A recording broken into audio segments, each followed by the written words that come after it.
एक बार की बात है। एक घने जंगल में एक शक्तिशाली बाघ और एक चालाक तेंदुआ रहते थे। बाघ अपनी ताकत के लिए जाना जाता था, जबकि तेंदुआ अपनी फुर्ती और बुद्धिमानी के लिए मशहूर था। दोनों में अक्सर प्रतिस्पर्धा होती रहती थी कि कौन जंगल का असली राजा है। एक दिन बाघ ने तेंदुए से चुनौती दी। उसने कहा, आओ, हम एक दौड़ लगाते हैं। जो भी पहले नदी के उस पार पहुंचेगा, वही जंगल का राजा बनेगा। तेंदुआ ने इस चुनौती को स्वीकार कर लिया। दौड़ शुरू हुई।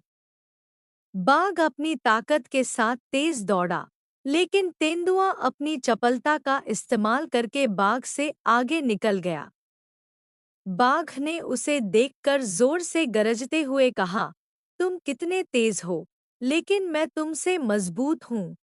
तेंदुआ मुस्कराया और बोला, शक्ति से ज्यादा चालाकी और बुद्धिमानी जरूरी है। इस पर बाघ को गुस्सा आ गया और उसने तेंदुए को पछाड़ने की कोशिश की, लेकिन तेंदुआ हमेशा एक कदम आगे रहा। आखिरकार तेंदुआ नदी के पास पहुंचा और पहले से तैरने लगा।